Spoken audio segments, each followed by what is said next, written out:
আপনাকে যদি কোথাও ডিজিটাল পেমেন্ট করতে হয় তবে অবশ্যই কিউআর কোড স্ক্যান করতে হবে।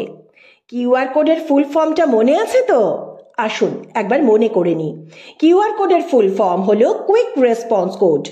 এটি একটি দ্বিমাত্রিক বারকোড যেটি অনুভূমিক আর উল্লম্ব অর্থাৎ হরাইজন্টালি আর ভার্টিক্যালি উভয়ভাবে ডেটা সংরক্ষণ করতে পারে। কিউআর কোডের বিশেষত্ব হলো যে যদি কোডটি ক্ষতিগ্রস্ত হয় তাও এটি স্ক্যান করা যেতে পারে। এর আরও একটি গুরুত্বপূর্ণ বিষয় হলো কিউআর কোডগুলো যে কোনো অ্যাঙ্গেল বা কোণ থেকে স্ক্যান করা যেতে পারে। 1994 সালে জাপানে মাসাহিরো হারা নামে একজন ইঞ্জিনিয়ার ভিডিও গেম খেলতে খেলতে সাদা কালো ডটের সম্মিলিত হওয়া নিয়ে ভাবতে ভাবতে তার মাথায় কিউআর কোডের ভাবনা আসে। সেই সময় প্রচলিত বারকোড সম্পর্কে মাসাহিরো হারার সুস্পষ্ট ধারণা ছিল।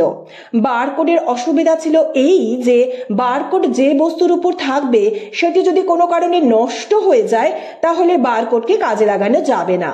এই অসুবিধা দূর করে কিউআর কোডকে আরো উন্নত করতে মাসাহিরো হারা বারকোডের 10 ক্যারেক্টারকে বাড়িয়ে 7000 ক্যারেক্টার করে দেন, আর এখান থেকেই কাজ শুরু হয়ে যায় কিউআর কোডের।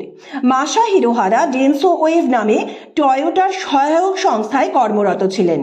টয়োটা তৈরির সময় গাড়ির যন্ত্রাংশ ট্র্যাক করার জন্য একটি উন্নত পদ্ধতির দরকার ছিল, যে প্রয়োজন বারকোড পূরণ করতে পারছিল না।